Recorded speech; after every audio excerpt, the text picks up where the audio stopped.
नमस्कार दोस्तों। I hope आप सभी लोग एग्ज़ाम की तैयारी सही से कर चुके होंगे।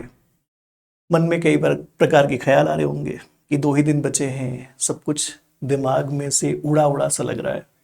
पढ़ाई तो बहुत की थी लेकिन यार पता नहीं क्यों डर लग रहा है ना? ये कॉमन चीज़ है, हर बच्चे के साथ होता है, आपके साथ भी हो रहा है, कोई नई बात नहीं है। इसी के साथ-साथ मैं ये भी देख रहा हूँ कि कई बच्चों के मन में हो रहा है कि सर कोई इम्पोर्टेंट टॉपिक बता दो यार, कोई ना इम्पोर्टेंट क्वेश्चन करवा दो यार। बच्चों देखो, लास्ट के 2 दिन में आपको अपने समय का बहुत ही बेहतरीन तरीके से इस्तेमाल करना है। तो कैसे आप एग्जाम से पहले इन 2 दिनों का बढ़िया से इस्तेमाल करेंगे, इसको लेकर के मुझे लगा मेरे एक्सपीरियंसेस के हिसाब से कि बच्चों से बात करनी चाहिए और उनको एक छोटा सा गाइडेंस देना चाहिए। चलिए देखते हैं ना क्या क्या आप करें तो ज़्यादा इफेक्टिव हो सकता है आपके लिए एग्जाम के अंदर। ठीक है, सबसे पहला पार्ट, डू नॉट पैनिक। ये जो मन में बहुत सारे ख्याल आ रहे हैं ना, इमोशंस आ रहे हैं ना, उनको कंट्रोल करो बच्चों। 2 दिन को जितना एफिशिएंटली आप यूज करोगे, जितना वाइजली आप यूज करोगे, उतना बढ़िया। जितना एफिशिएंट इस्तेमाल उतना परफेक्ट, उतना अच्छा रिजल्ट। यही होता है और कुछ नहीं होता। लास्ट मोमेंट का जो सही से इस्तेमाल नहीं कर पाया ना, वो कई बार एग्जाम में गड़बड़ियां कर लेता है। तो आपको पहले तो पैनिक नहीं होना है, रिलैक्स करना है, चिल करना है और ये देखना है कि क्या बाकी है, क्या करें, कैसे करें। ठीक है, आइए देखते हैं क्या क्या करना चाहिए। तो आपका जो काम है वो सिंपल सा है, रिवीजन। जो भी चीजें अभी तक आप लोगों ने पढ़ रखी हैं उनको जितनी बार रिवाइज करोगे बच्चों उतना अच्छा। ठीक है, और रिवीजन करने के टाइम पे अब समय आ चुका है, वो जो शॉर्ट नोट्स बनाए थे, वो जो टेबल बनाए थे, वो जो फ्लो चार्ट्स बनाए थे, उनको बार बार पढ़ो, बार बार देखो, बार बार देखो, क्योंकि आपने बार बार पहले ही पढ़ा है, अभी भी देखना है। सबसे बढ़िया तरीका होता है जिससे मैं फॉलो करता था कि मैं सोने से पहले जो भी टेबल फ्लो चार्ट है किसी भी एक सब्जेक्ट का जो भी मुझे रिवाइज करना है, मैं उसको बढ़िया से बैठ करके ना अच्छे से लाइन टू लाइन पढ़ूंगा, बढ़िया से याद रखूंगा, फिर ऐसे बंद करके एक बार अपने मन में ही उसको रिकॉल करूंगा 2-3 बार और फिर उसे रख करके सो जाऊंगा। रात भर पूरा मौका मिलता है वो चीज़ें आपके दिमाग में धीरे धीरे धीरे धीरे करके रिवाइज आपको सपने में भी वो याद आएगा और वो याद होना शुरू हो जाता है, परमानेंट मेमोरी की तरफ जाना शुरू हो जाता है। तो बहुत ज़रूरी है कि रिवाइज करें और वही चीज़ें रिवाइज करें जिनको आपने लास्ट मोमेंट के लिए तैयार करके रखा है। ठीक है, रिवीजन में भी कुछ बेसिक बातों का ध्यान रखना ज़रूरी है, जैसे कि आपको पता है कि आपका स्ट्रॉन्ग जोन कौन सा है, आपका वीक जोन कौन सा है। अगर आप जानते हो कि आपके स्ट्रॉन्ग टॉपिक कौन से हैं, कि सर सेल बायोलॉजी मेरा स्ट्रॉन्गेस्ट है, मॉलिक्यूलर बायोलॉजी मेरा स्ट्रॉन्गेस्ट है, सेल सिग्नलिंग मैंने तगड़ा पढ़ा हुआ है, तो भाई जो भी आपके स्ट्रॉन्ग टॉपिक्स है ना, just focus on those topics. Do not try anything new. कुछ नया ट्राई करने का समय नहीं है। नया ट्राई करने के चक्कर में समय बर्बाद होगा और अगर वो नई चीज समझ में नहीं आई तो लगेगा कि यार देखो समय तो बर्बाद हो गया और सीखा कुछ नहीं।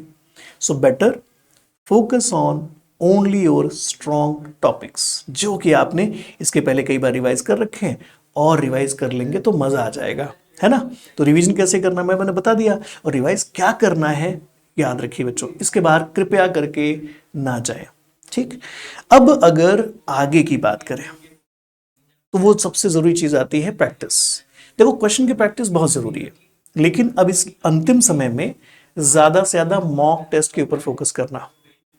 अगर आप चाहते हो कि मॉक टेस्ट तो मैंने दे दिया और मेरा स्कोर भी आ गया और क्वेश्चन कहां से मिलेगा, अब तो मॉक टेस्ट खत्म हो गए, है ना, तो एक काम करते ना, previous year question paper solve करने बैठ जाता है, और वो भी कैसा, टेस्ट फॉर्मेट में। ऐसा जो लैपटॉप आपके पास होगा उस लैपटॉप पे खोलने का, और जैसे स्क्रीन पर क्वेश्चन देख करके आपको फाइनल एग्जाम देना है, उसकी प्रैक्टिस भी होनी चाहिए विद टाइम मैनेजमेंट, समय के साथ, है ना, घड़ी लगा करके काम करेंगे।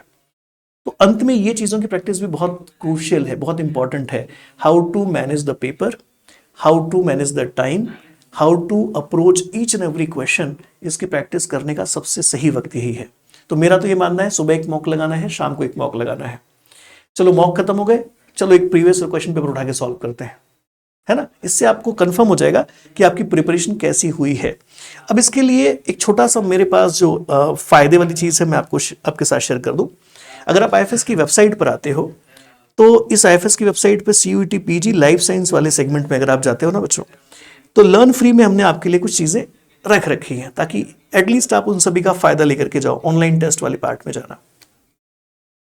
अगर आपको लगता है कि सर मुझे टेक्निक्स के क्वेश्चन सॉल्व करने हैं, मेरा उस टॉपिक के और क्वेश्चन लगाने की इच्छा है, आप इसको ओपन करो। इसमें 23 क्वेश्चन दिए हुए हैं, सॉल्व कर डालो। ये प्रैक्टिस क्वेश्चन है। सर मुझे जो है ना क्रोमैटिन स्ट्रक्चर फंक्शन के क्वेश्चन लगाने हैं, इसमें 30 क्वेश्चन है, सॉरी 21 क्वेश्चन है। ऐसे ही सर मेरी बड़ी इच्छा है, मैं बायोकेमिस्ट्री के क्वेश्चन लगाना चाहता हूँ, 23 क्वेश्चन है। ऐसे ही सर मुझे जो है ना थोड़ा सा माइक्रोबायोलॉजी के क्वेश्चन या मॉलिक्यूलर के क्वेश्चन लगाने, 40 क्वेश्चन इसमें है। प्रैक्टिस के लिए आपके लिए हमने यहाँ पर बहुत सारे question as a practice question डाल रखे हैं, और वो भी टॉपिक वाइज, यूनिट वाइज, जो भी आपका स्ट्रॉन्ग यूनिट होगा पढ़ लेना। इसके अलावा सर मेरे जो सभी मॉक टेस्ट थे वो तो खत्म हो गए, तो क्या करूं? अरे भाई PYQ टेस्ट पेपर्स भी हैं, सारे PYQs हैं और टेस्ट फॉर्मेट में। आप जैसे ही इसको अटेम्प्ट करना शुरू करोगे 2025 का पेपर एग्जैक्टली वैसे ही खुलेगा जैसे आपके एग्जाम में स्क्रीन पर दिखता है सब कुछ, है ना, सब कुछ वैसे ही खुल जाएगा।